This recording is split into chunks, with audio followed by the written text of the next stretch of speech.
الحمدللہ رب العالمین والصلاة والسلام علی محمد الامین اعوذ باللہ من الشیطان الرجیم بسم اللہ الرحمن الرحیم۔ خواتین و حضرات، ہم سورہ توبہ کی آیت 27 کا مطالعہ کر رہے ہیں۔ یہ اسی سلسلے میں آئی ہے کہ مذبذبین کو اقدام کے لیے ابھارا جائے۔ میں نے یہ عرض کیا تھا کہ اس کی وجہ یہ ہوئی کہ اللہ تعالیٰ نے جب یہ فیصلہ سنا دیا قریش پر اللہ کا عذاب خود قریشی میں سے جو لوگ ایمان لا چکے ہیں ان کے ہاتھوں سے آئے گا۔ اللہ تعالیٰ کا تعزیانہ فرشتوں کے ذریعے سے نہیں بلکہ صحابہ کرام کے ذریعے سے ان کی پیٹھ پر برسا دیا جائے گا۔ یہ ایک بڑی آزمائش تھی، بڑا امتحان تھا، آسان نہیں ہوتا۔ آپ کے اعزاء ہیں، اقربا ہیں، دوست ہیں، احباب ہیں، پرانے تعلق والے ہیں، کوئی بیٹا ہے، کوئی بھائی ہے، باپ ہے، ان کے خلاف اقدام کا فیصلہ ہو گیا۔ یہ موقع ہے کہ جس میں اللہ تعالیٰ اب یہ بتا رہے ہیں کہ جن لوگوں کے خلاف یہ فیصلہ کیا گیا ہے وہ کتنے بڑے جرائم کا ارتکاب کر چکے ہیں، اور جن لوگوں کے ہاں کچھ کمزوری ہے، ایک طاقت ہے جس سے ہم ٹکرا جائیں گے۔ عرب میں قریشی کی قیادت تھی، خود قرآن نے ان کو ائمۃ الکفر کہا ہے۔ امامت سعادت کے منصب پر صدیوں سے جو لوگ رہے ہوں ان کی عصبیت بھی موجود ہوتی ہے، وہ اس کا مظاہرہ بھی کر چکے تھے۔ تو لوگوں کے اندر یہ خیال بھی تھا کہ یہ معلوم نہیں کہ اس میں انجام کیا ہوگا، جب ہمارے ہی ہاتھ سے یہ تعزیانہ برسایا جائے گا تو اس میں خود ہمارے ساتھ کیا ہو جائے گا۔ یہ سب سوالات ہیں جن کو سامنے رکھ کر قرآن مجید یہاں استدلال کر رہا ہے، ترغیب دے رہا ہے اور لوگوں کو بتا رہا ہے کہ وہ اپنی اس کمزوری کو دور کریں۔ اس سلسلے میں یہ فرمایا تھا کہ اس سے پہلے اللہ کی سکینت، اللہ کی مدد کس کس طرح نازل ہوتی رہی ہے۔ خاص طور پر حنین کے موقع کا ذکر کیا کہ اگرچہ تمہاری اس وقت بڑی کثرت تھی لیکن تم گھبرا کر بھاگ کھڑے ہوئے، تو یہ دیکھو کہ اللہ نے کیا کرم فرمایا۔ اسی ذیل میں یہ کہا ہے کہ ثم انزل اللہ سکینتہ علی رسولہ وعلی المؤمنین وانزل جنودا لم تروها وعذب الذین کفروا وذلک جزاء الکافرین۔ بالآخر اللہ نے اپنے رسول پر اور اس کے ماننے والوں پر اپنی سکینت نازل فرمائی، یعنی عزم دیا، حوصلہ دیا، اطمینان دیا، قرار دیا کہ وہ میدان میں کھڑے رہیں۔ اس کے ساتھ مزید فرمایا کہ وَأَنزَلَ جُنُودًا لَمْ تَرَوْهَا، اور ان کی مدد کے لیے ایسی فوجیں اتار دیں جنہیں تم نے نہیں دیکھا۔ یہ میں وضاحت کر چکا ہوں کہ رسول اللہ صلی اللہ علیہ وسلم کے زمانے میں فرشتوں کی یہ فوجیں ہمیشہ ہم رکاب رہتی تھی۔ سفروں میں بھی وہ موجود ہوتے تھے، جنگوں میں بھی موجود ہوتے تھے۔ اس کو قرآن نے بھی بیان کیا ہے، روایتوں میں بھی اس کا ذکر آتا ہے۔ ظاہر ہے کہ یہ فوجیں وہی تھیں کہ جن کو لوگ نہیں دیکھ سکتے تھے، لیکن اللہ تعالیٰ نے بتایا کہ یہ ہم نے اتار دی تھی۔ وَأَنزَلَ جُنُودًا لَمْ تَرَوْهَا، ایسی فوجیں اتار دیں جنہیں تم نے نہیں دیکھا۔ وَعَذَّبَ الَّذِينَ كَفَرُوا وَذَلِكَ جَزَاءُ الْكَافِرِينَ، اور ان لوگوں کو سزا دی جو پیغمبر کے منکر ہیں، اور اس طرح کے منکروں کی یہی سزا ہے۔ یہ پھر واضح کیا ہے کہ یہ کسی انقلاب کی جد و جہد نہیں ہو رہی، اللہ کا عذاب ہے جو اس کی سنت کے مطابق نازل کیا جا رہا ہے۔ یہ سورہ اسی عذاب کو بیان کر رہی ہے۔ پوری سورہ توبہ کا موضوع یہی ہے کہ اللہ کی وہ دینونت، وہ جزا و سزا جو قیامت میں سب کے لیے برپا ہوگی، وہ زمین پر برپا ہوئی تو کس طرح برپا ہوئی۔ تو یہاں مزید وضاحت کی کہ یہ سب کیوں کیا۔ یہ سب اس لیے ہو رہا ہے کہ ان لوگوں کو سزا دی جائے جو پیغمبر کے منکر ہیں، اور پھر اس سنت الہی کی طرف اشارہ کیا، وَذَلِكَ جَزَاءُ الْكَافِرِينَ، اور اس طرح کے منکروں کی یہی سزا ہے۔ یعنی جو لوگ اللہ کے رسولوں کی طرف سے اتمام حجت کے باوجود انکار پر اصرار کریں، اس طرح استکبار اختیار کر لیں، اللہ اور اللہ کے رسولوں کے مقابلے میں سرکش ہو کر کھڑے ہو جائیں، ان کی ہمیشہ یہی سزا رہی ہے۔ بعض دوسری جگہوں پر اس کو اس طرح تعبیر کیا ہے کہ یہ اللہ کی سنت ہے، وَلَن تَجِدَ لِسُنَّتِ اللَّهِ تَبْدِيلًا، اس میں تم کبھی کوئی تبدیلی نہیں دیکھو گے۔ ہمیشہ سے اللہ کا یہی طریقہ رہا ہے کہ وہ دنیا میں قوموں کو مہلت دیتا ہے، ان کی ہلاکت بھی ایک قانون کے تحت اور بالعموم بتدریج ہوتی ہے، اس لیے حجاب باقی رہتا ہے۔ لیکن جب اللہ اپنے رسولوں کو مبعوث کر دیتا ہے تو جس قوم کی طرف ان کی بعثت ہوتی ہے ان کے لیے یہ حجاب ایک درجے میں اٹھ جاتا ہے، اور لوگ اللہ کی دینونت کو، اللہ کی جزا و سزا کو اپنی آنکھوں سے وہاں دیکھ سکتے ہیں۔ یہاں اسی کا بیان ہے۔ اس کے بعد فرمایا کہ ثم یتوب اللہ من بعد ذالک علی من یشاء واللہ غفور الرحیم، پھر اس کے بعد اللہ جس پر چاہے عنایت فرماتا ہے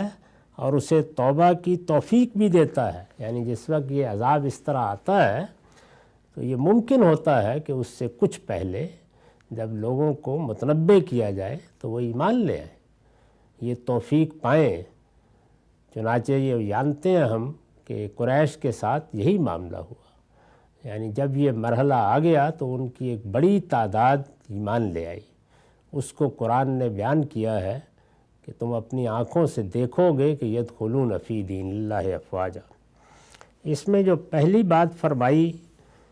کہ ان لوگوں کو سزا دی جو پیغمبر کے منکر ہیں، اور اس طرح کے منکروں کی یہی سزا ہے، اس پر میں نے لکھا ہے جن مذبذبین کو اوپر قتال کے لیے ابھارا ہے۔ مذبذبین یعنی وہ لوگ کہ جو کچھ تردد میں تھے کہ یہ معلوم نہیں یہ ٹھیک ہو رہا ہے، اس کی نوعیت کیا ہے، کیا فی الواقع اپنے عزیزوں اور اقربا کے خلاف یہ قتل عام کا حکم ہمارے لیے ہے، کیا ہم اس میں کامیاب ہوں گے، کیا ہم اس پوزیشن میں ہیں، اچھا ہے تو اللہ تعالیٰ نے آسمانی سے کیوں عذاب نہیں نازل کر دیا۔ یہ بہت سی چیزیں تھیں جن کے بارے میں تذبذب تھا۔ جن مذبذبین کو اوپر قتال کے لیے ابھارا ہے، یہ ان کی ہمت افزائی فرمائی ہے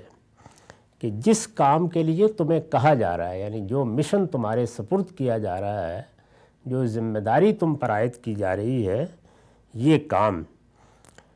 یہ ان کی ہمت افزائی فرمائی ہے کہ جس کام کے لیے تمہیں کہا جا رہا ہے وہ خدا کا کام ہے۔ تمہاری قلت و کثرت اس میں کچھ اہمیت نہیں رکھتی، یعنی تم اگر کم ہو یا زیادہ ہو یہ تمہاری تدبیروں کے لیے تو ٹھیک ہے،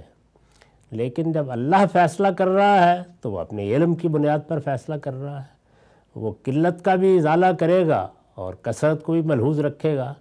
تو اس وجہ سے یہاں اب قلت کثرت یہ اہمیت نہیں رکھتی، تم کم ہو یا زیادہ، یہ خدا کا کام ہے اور اس نے فیصلہ کر دیا ہے۔ تمہاری قلت و کثرت اس میں کچھ اہمیت نہیں رکھتی، اس سے پہلے بھی وہ خدا کی مدد سے ہوا ہے اور اب بھی اسی کی مدد سے ہوگا۔ حوالہ دیا ہے حنین میں کیا ہوا، بدر میں کیا ہوا، تو یہ اس سے بتانا مقصود ہے کہ اس سے پہلے تمہاری قوت، تمہارا اسلحہ، تمہاری تعداد کب کام آئی ہے؟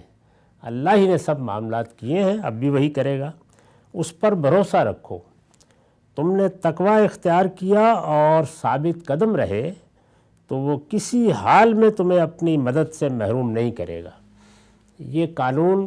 جگہ جگہ بیان ہوا ہے کہ دو چیزوں کی ضرورت ہوگی، یعنی جب اللہ فیصلہ کر دے۔ ایک تو وہ فیصلے ہیں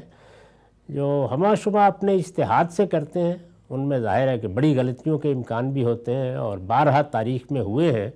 اور اس کے نتائج بھی بہت غیر معمولی نکلے ہیں۔ ہمارے ہاں بر صغیر میں، اسی طرح سوڈان میں، اسی طرح ترکی میں بعض اور مقامات پر بعض اجتہادی اقدامات کیے گئے اور وہ بالکل ناکام ہو گئے۔ تو انسان تو اپنے طور پر جو فیصلے کرتا ہے اس میں غلطی بھی ہو سکتی ہے، لیکن اللہ جب فیصلہ کر لیتا ہے تو اس میں اس کا امکان نہیں ہوتا، تاہم یہ بتا دیا ہے کہ میں فیصلہ کر رہا ہوں، تمہاری طرف سے دو چیزیں مطلوب ہیں، یعنی یہ کہ طاقت کتنی ہے، اسلحہ کتنا ہے، تعداد کتنی ہے، تو میں نے دیکھ لیا، دو چیزیں تمہاری طرف سے مطلوب ہیں، ایک تقوی، دوسرے ثابت قدمی۔ یعنی اگر تمہارے ہاں کردار اور سیرت میں صلابت ہے، اللہ کا ڈر ہے، پرہیزگاری قائم ہے، اللہ کے حدود کی پابندی کے لیے تیار ہو اور ثابت قدمی سے کھڑے رہو گے، جس کو فئۃ صابرہ کہا ہے پچھلی سورہ کے آخر میں، تو پھر اس کے بعد اللہ کی مدد آئے گی، یہی اس کا قانون ہے۔ اس میں خاص طور پر غزوہ حنین کا حوالہ دیا ہے۔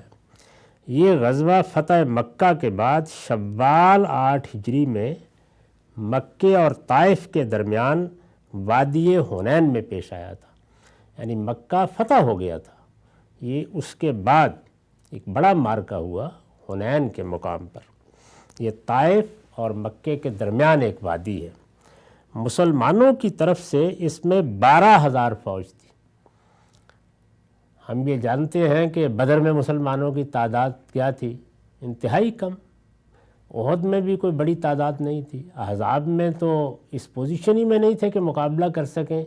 چنانچہ خندق کھود کر محصور ہونا پڑا۔ لیکن اس معرکے کے وقت 12,000 فوج تھی۔ وہ جو تعبیر آتی ہے 10,000 قدسیوں کے ساتھ وہ فاران سے طلوع ہوگا، تو رسول اللہ صلی اللہ علیہ وسلم کے صحابہ جنہوں نے مکہ فتح کیا ان کی تعداد کم و بیش یہی تھی۔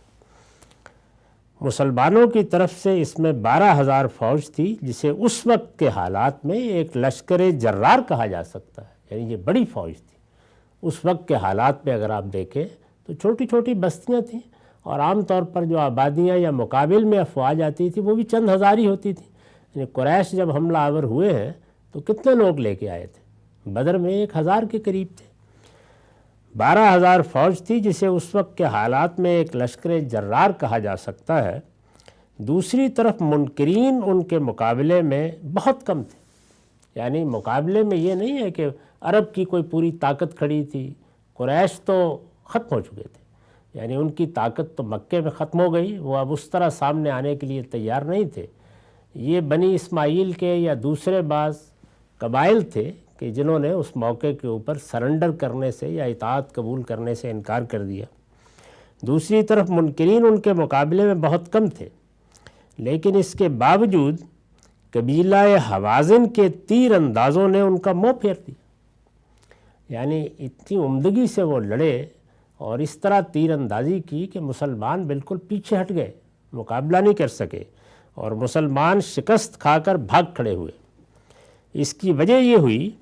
یہ وجہ بھی بتائی اللہ تعالیٰ نے کہ کیا ہوا۔ اس کی وجہ یہ ہوئی کہ اس دن وہ اپنی کثرت تعداد کے غرے میں مبتلا ہو گئے۔ ہر ایک کا خیال تھا کہ اب ہمارا مقابلہ کون کر سکتا ہے، مکہ فتح ہو گیا، ہماری تعداد بہت بڑی ہے، یہ تو کوئی حیثیت ہی نہیں رکھتے، یہ ہمارے سامنے کہاں ٹھہر سکیں گے۔ تو ایک طرح کا اعتماد تھا اپنے اوپر اس دن غیر معمولی۔ چنانچہ بہتوں کے اندر نہ خدا کی یاد کی طرف توجہ باقی رہی، نہ نظم و اطاعت اور اخلاص و انابت کا وہ اہتمام رہا جس کی تاکید پیچھے سورہ انفال میں کی گئی ہے۔ یعنی جو باطنی چیزیں تھیں وہ سب کی سب اس میں غارت ہو گئیں، اور ایسا ہی ہوتا ہے، یعنی جس وقت آپ کمزور ہوتے ہیں، بیمار ہوتے ہیں، تکلیف میں ہوتے ہیں، آپ کی تعداد کم ہوتی ہے، کسی بڑے معرکے کے اندر آپ کے پاس اسلحہ، تو اللہ کی یاد زیادہ آتی ہے، زیادہ رجوع ہوتا ہے۔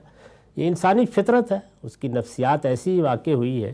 لیکن بڑی تعداد ہے، بہت اسلحہ ہے، بہت ساز و سامان ہے، ساری تیاریاں ہیں، تو پھر لوگ اس غرے میں مبتلا ہو جاتے ہیں کہ اب کیا ہے۔ یعنی یہ نہیں ہے کہ کوئی جانتے بوجھتے ایسا ہوتا ہے، اس کو آپ اس سے تعبیر کیجئے کہ ایک غفلت اور نسیان کی صورت پیدا ہو جاتی ہے۔ تو یہی ہوا کہ بہتوں کے اندر نہ خدا کی یاد کی طرف توجہ باقی رہی، نہ نظم و اطاعت اور اخلاص و انابت کا وہ اہتمام رہا جس کی تاکید پیچھے سورہ انفال میں کی گئی ہے۔ پیچھے سورہ انفال جو تیاری کی سورہ ہے، اس میں دیکھیں تو خاص طور پر یہ بتایا ہے کہ اب جو معرکے درپیش ہوں گے ان میں تمہیں اپنے اندر کیا چیزیں پیدا کرنی ہیں۔ نبی صلی اللہ علیہ وسلم، یعنی جب یہ ہوا، یہ بڑا حادثہ تھا، نبی صلی اللہ علیہ وسلم اور آپ کے چند مٹھی بھر صحابہ بہت کم تعداد بتائی جاتی ہے، البتہ پوری استقامت کے ساتھ جمے رہے۔ یہی وہ موقع ہے کہ جب رسول اللہ کے گرد چند لوگ رہ گئے تو اس موقع کے اوپر آپ نے وہ لافانی الفاظ کہے ہیں کہ یہ بھاگ گئے اور اس طرح کی صورت پیدا ہو گئی، لیکن کسی کو تردد نہیں ہونا چاہیے، انا نبی لا کذب، میں خدا کا پیغمبر ہوں، اس میں کوئی جھوٹ نہیں ہے۔ اور اس موقع پر کہا یہ کہ انا ابن عبد المطلب، تو گویا ایک لحاظ سے کچھ رضیہ الفاظ آپ کی زبان سے اس موقع پر نکلے تاکہ لوگوں کا حوصلہ بہتر ہو۔ نبی صلی اللہ علیہ وسلم اور آپ کے چند مٹھی بھر صحابہ البتہ پوری استقامت پر اس کے ساتھ جمے رہے،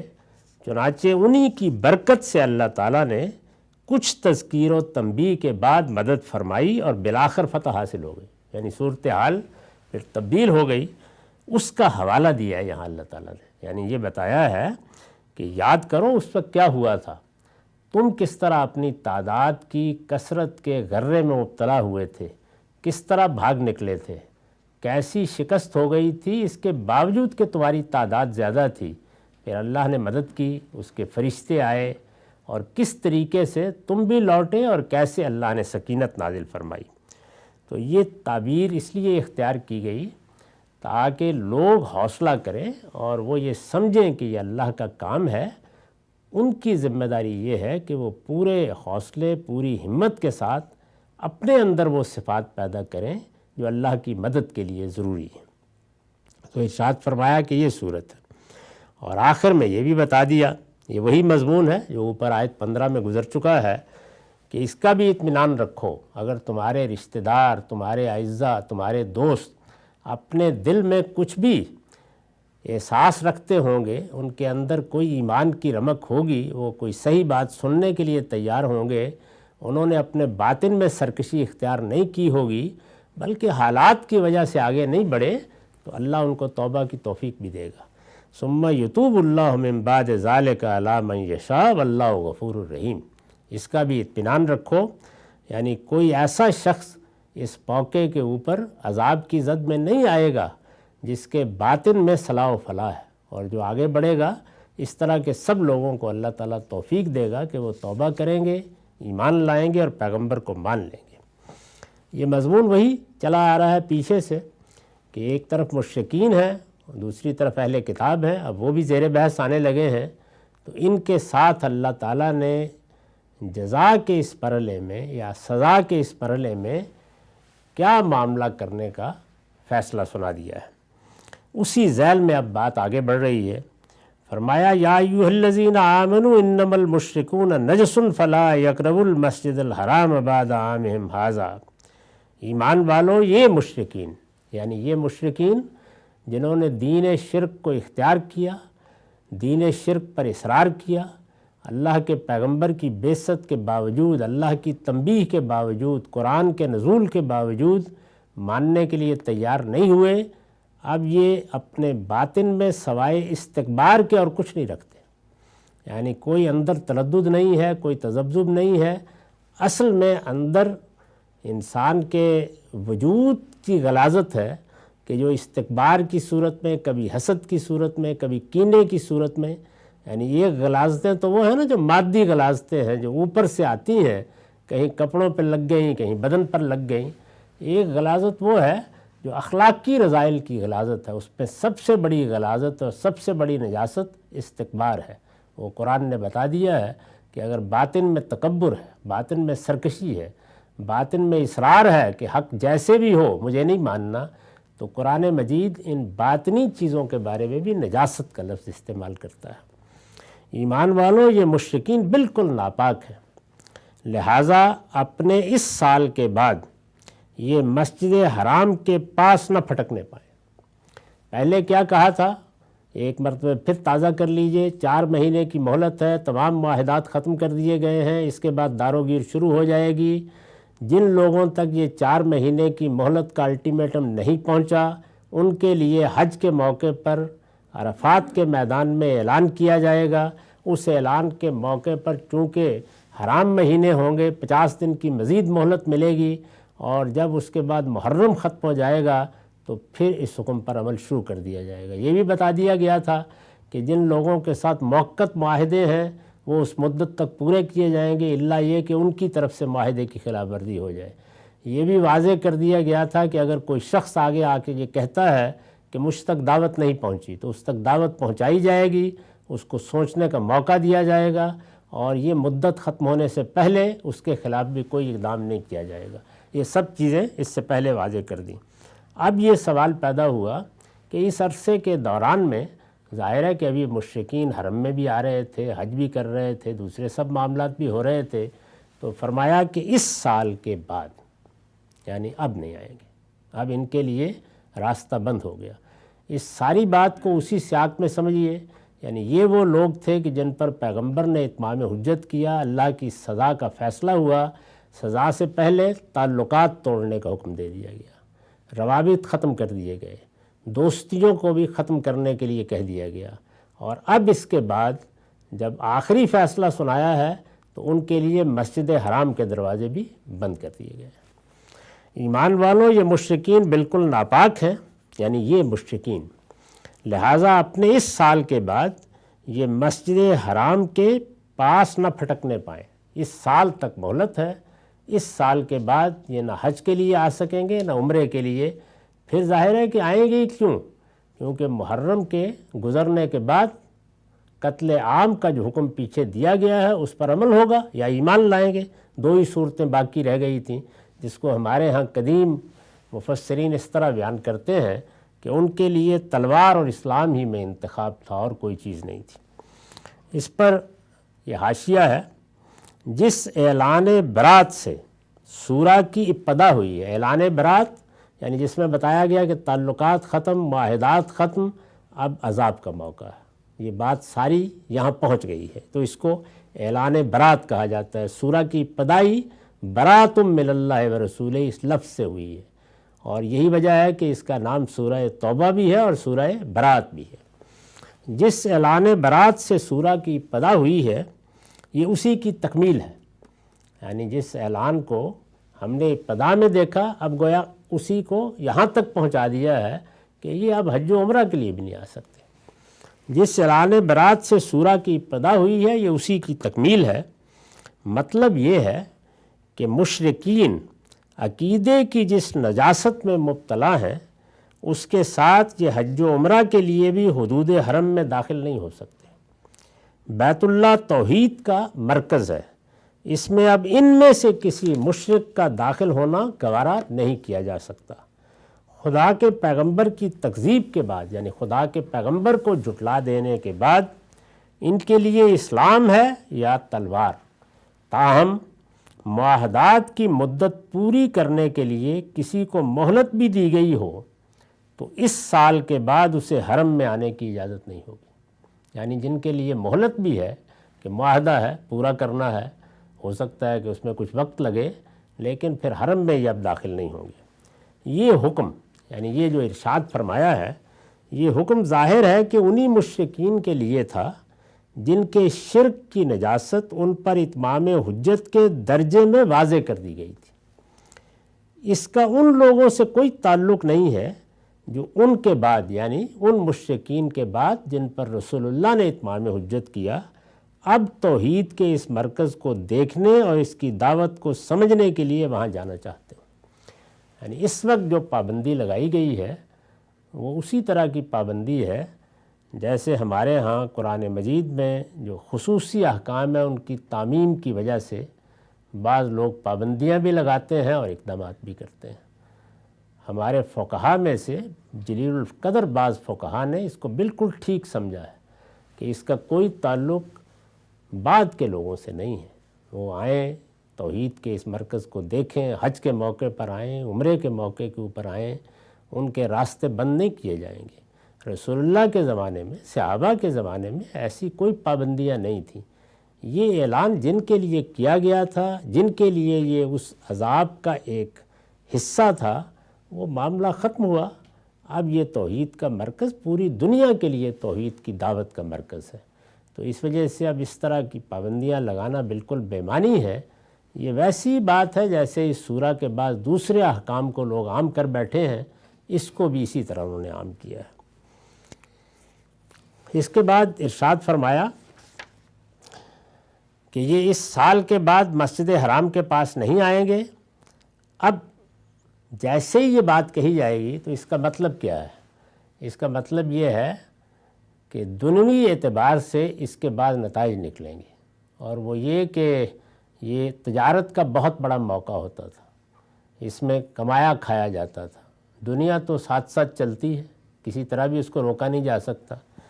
تو اس میں جو کمی آئے گی اس کے نتیجے میں جب روک دیا جائے گا تو کیا ہوگا، یعنی اس کی کیا صورت ہے؟ دیکھیے آگے اللہ تعالیٰ کیا کہتے ہیں،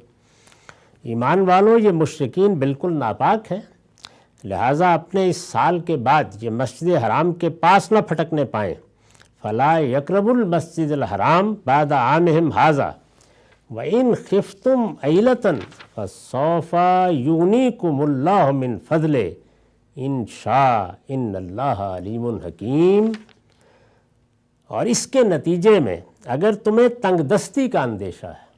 یعنی یہ محسوس ہوتا ہے کہ کچھ معاشی مسائل پیدا ہو جائیں گے، اور اس کے نتیجے میں اگر تمہیں تنگ دستی کا اندیشہ ہے تو مطمئن رہو، اللہ چاہے گا تو ان قریب اپنے فضل سے تمہیں غنی کر دے گا، یعنی اس کا اطمینان رکھو، یہ فیصلہ اللہ کا ہے، یہ اللہ کی طرف سے حکم دیا گیا ہے، اس نے کہا ہے کہ اب ان کا داخلہ یہاں بند کر دیا جائے، اس کے نتائج میں اگر کوئی بری چیز ہے تو اس کا ازالہ بھی وہی پروردگار فرمائے گا، اطمینان رکھو۔ اس سے اندازہ کر سکتے ہیں کہ یہ در حقیقت کوئی انقلابی جد و جہد نہیں ہے، یہ معاملہ آسمان کی براہ راست ہدایت میں ہو رہا ہے، جو کچھ ہو رہا ہے اس کے ایک ایک مرحلے کی نگرانی بھی ہو رہی ہے، اس کے بارے میں ہدایات بھی دی جا رہی ہیں۔ اللہ چاہے گا تو ان قریب اپنے فضل سے تمہیں غنی کر دے گا، اس میں شبہ نہیں کہ اللہ علیم و حکیم ہے۔ اس پر میں نے لکھا ہے حج کو اس زمانے میں تجارت اور کاروبار کے پہلو سے بھی بڑی اہمیت حاصل تھی، یعنی اگر آپ مکے کی معیشت کے بارے میں پڑھیں اور جانیں تو یہ موقع ہوتا تھا کہ جس میں لوگ سال بھر کے لیے کما لیتے تھے، مختلف قافلے آتے تھے، میلے لگتے تھے، اس میں خرید و فروخت ہوتی تھی۔ اسی وجہ سے اللہ تعالیٰ کو یہ وضاحت کی ہے اللہ تعالیٰ نے کہ اس موقع کے اوپر اگر تم مناسک ادا کر لیتے ہو تو کوئی حرج نہیں ہے کہ تم تجارت بھی کرو یا کوئی مال بھی خرید لو، اس کی وجہ بھی یہی ہے۔ حج کو اس زمانے میں تجارت اور کاروبار کے پہلو سے بھی بڑی اہمیت حاصل تھی، یہ اسی کے پیش نظر فرمایا ہے کہ اس حکم سے کسی کو تشویش نہ ہو کہ مشرکین نہیں آئیں گے تو اس سے کاروبار اور تجارت پر برا اثر پڑے گا، جس سے مسلمانوں کی معاشی حالت جو پہلے ہی خراب ہے خراب تر ہو جائے گی، یعنی کوئی بہت اچھے حالات نہیں تھے اس وقت تک مسلمانوں کے۔ یہ معلوم ہے کہ رسالت مآب صلی اللہ علیہ وسلم جو لوگ ہجرت کر کے گئے ان سب کے لیے مواخات کا اہتمام نہیں کر سکے تھے، یعنی یہ تو کیا گیا کہ جو لوگ گئے ان کو انصار میں سے کسی کا بھائی بنا دیا گیا، اور اس طرح ان کی کفالت کی ذمہ داری وہاں کے لوگوں نے اٹھائی، لیکن سب لوگوں کے ساتھ یہ نہیں ہو سکا۔ اسی چیز کے پیش نظر وہ چبوترا جس کو صفہ کہا جاتا ہے، وہاں مہاجرین کا ایک کیمپ قائم کر دیا گیا، اس کو لوگ بہت کچھ نام دیتے ہیں لیکن وہ حقیقت میں مہاجرین کا کیمپ تھا، اور جن لوگوں کے لیے کوئی بندوبست نہیں ہو رہا وہ وہاں تھے، اور رسول اللہ صلی اللہ علیہ وسلم ان کی ذمہ داری کو اپنی ذمہ داری سمجھتے تھے۔ اس کے نتیجے میں خود آپ کو وہ فقر اختیار کرنا پڑا جس کی کچھ داستانیں ہم تاریخ میں پڑھتے ہیں، یعنی اس کا باعث بھی یہی تھا۔ تو یہ صورتحال تھی، مسلمانوں کی معاشی حالت جو پہلے ہی خراب ہے خراب تر ہو جائے گی، لوگ مطمئن رہیں۔ فرمایا خدا کی مدد ان کے شامل حال ہے، یعنی مطلب یہ ہے کہ یہ موقع صرف سزا کا نہیں ہے، ادھر جو لوگ کامیاب رہے ان کے لیے جزا کا مرحلہ بھی آ گیا ہے، تو اللہ کی مدد شامل حال ہے، وہ ان قریب اس پہلو سے بھی ان کو مستغنی کر دے گا، یعنی وہ زمانہ گزر گیا، وہ امتحان پورا ہو گیا، اب جس طرح ان کے لیے سزا کا اعلان ہو رہا ہے تمہارے لیے جزا کا موقع بھی آ گیا ہے۔ استاذ امام لکھتے ہیں چنانچہ یہ واقعہ ہے کہ یہ وعدہ پورا ہوا، اور اس طرح پورا ہوا کہ ایک دن کے لیے بھی مکے کی تجارت اس بندش سے متاثر نہ ہوئی، اور کچھ عرصے بعد تو یہ حال ہوا کہ مصر و شام اور روم و ایران کے خزانے بھی اونٹوں پر لد لد کر اسلام کے بیت المال میں پہنچنے لگے، اور اللہ نے اپنے فضل سے مسلمانوں کو اس طرح غنی کر دیا کہ لوگ اپنی زکوٰۃ کا مال مدینے کی گلیوں میں لیے پھرتے تھے لیکن اس کا کوئی لینے والا نہیں ملتا تھا۔ تو یہ جو وعدہ اللہ تعالیٰ نے کیا تھا یہ اس شان کے ساتھ پورا ہوا۔ اس میں نے لکھا ہے اس میں مسلمانوں کے لیے سبق ہے کہ وہ اگر ایمانی اقدار کی حفاظت کے لیے کسی وقت اپنے معاشی مسالے قربان کریں گے تو انہیں خدا پر بھروسہ رکھنا چاہیے۔ ایمانی مسالے البتہ ہوش گوش کے ساتھ طے کرنے چاہیے، یعنی یہ ایسا معاملہ نہیں ہے کہ جو جی میں آیا کر دیا، لیکن اگر ایسا ہوگا تو خدا پر بھروسہ رکھنا چاہیے، وہ ان کے نقصان کی تلافی کے لیے ایسی راہیں کھول سکتا ہے جن کا وہ گمان بھی نہ رکھتے ہوں۔ یہ مضمون ابھی جاری ہے، ہمارا وقت ختم ہو گیا۔ اقول قولی ھذا واستغفر اللہ لی ولکم ولسائر المسلمین۔